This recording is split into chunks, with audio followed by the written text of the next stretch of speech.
ನಾಡ ಹಬ್ಬ ಮೈಸೂರು ದಸರಾ ಮಹೋತ್ಸವಕ್ಕೆ ಕೆಲವೇ ದಿನಗಳು ಮಾತ್ರ ಬಾಕಿ ಇದೆ. ದಿನಗಣನೆ ಇರುವಂತೆ ಸಿದ್ಧತೆಗಳು ಜೋರಾಗಿ ನಡೆಯುತ್ತಿವೆ. ಆದರೆ ಉದ್ಘಾಟಕರಾಗಿ ಆಯ್ಕೆಯಾಗಿರುವ ಬೂಕರ್ ಪ್ರಶಸ್ತಿ ಪುರಸ್ಕೃತ ಲೇಖಕಿ ಬಾನು ಮುಷ್ತಾಕ್ ಕುರಿತು ವಿವಾದ ಮುಂದುವರೆದಿದೆ.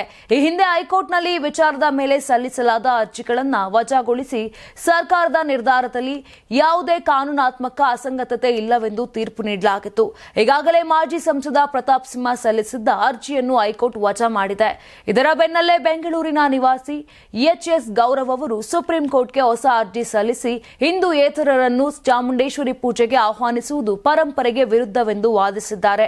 ಈ ಅರ್ಜಿಯನ್ನು ತುರ್ತು ವಿಚಾರಣೆಗೆ ಪಟ್ಟಿ ಮಾಡುವಂತೆ ಮನವಿ ಮಾಡಲಾಗಿದ್ದು, ಮುಖ್ಯ ನ್ಯಾಯಮೂರ್ತಿ ಬಿಆರ್ ಗವಾಯಿ ಅವರ ಪೀಠವು ಅದಕ್ಕೆ ಒಪ್ಪಿಗೆ ನೀಡಿದೆ. ಈಗ ಸುಪ್ರೀಂ ಕೋರ್ಟ್ ಈ ಪ್ರಕರಣದ ವಿಚಾರಣೆ ಕೈಗೆತ್ತಿಕೊಳ್ಳಲು ಸಜ್ಜಾಗಿದೆ. ಇದರ ನಡುವೆಯೇ ರಾಜ್ಯ ಸರ್ಕಾರ ದಸರಾ ಕೇವಲ ಧಾರ್ಮಿಕ ಉತ್ಸವವಲ್ಲ, ಬದಲಾಗಿ ನಾಡಿನ ಸಾಂಸ್ಕೃತಿಕ ಹಬ್ಬವಾಗಿದೆ ಎಂಬ ನಿಲುವನ್ನು ಮುಂದುವರೆಸಿದೆ. ಸಾಹಿತ್ಯ, ಕಲೆ, ಸಂಸ್ಕೃತಿ ಮತ್ತು ಜನಪದ ಪರಂಪರೆಯೊಂದಿಗೆ ಮೈಸೂರು ದಸರಾ ಎಲ್ಲರ ಪಾಲಿಗೂ ಸೇರಿರುವ ಹಬ್ಬವಾಗಿದ್ದು, ಎಲ್ಲ ಸಮುದಾಯಗಳು ಇದರ ಅಂಗವಾಗಿರಬಹುದು ಎಂಬುದನ್ನು ಸರ್ಕಾರ ಸ್ಪಷ್ಟಪಡಿಸಿದೆ. ನಿಮ್ ಮಗು ಅಳ್ತಿದ್ಯಾ? ಹಾಗಾದ್ರೆ ನಿಮ್ ಮಗುವಿಗೆ ಜೀನಿ ಸರಿ ಇಟ್ಕೊಡಿ.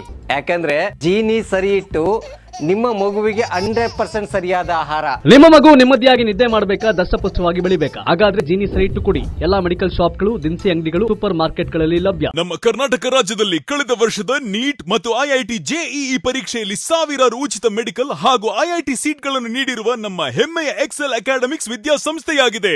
ಒಂದು ವರ್ಷದ ಲಾಂಗ್ ಟರ್ಮ್ ನೀಟ್, ಸಿಇಟಿ ಮತ್ತು ಐಐಟಿ ಜೆಇಇ ದಾಖಲಾತಿ ಪ್ರಾರಂಭವಾಗಿದೆ. ಮೆಡಿಕಲ್ ಅಂದ್ರೆ ಎಕ್ಸೆಲ್, ಎಕ್ಸೆಲ್ ಅಂದ್ರೆ ಮೆಡಿಕಲ್.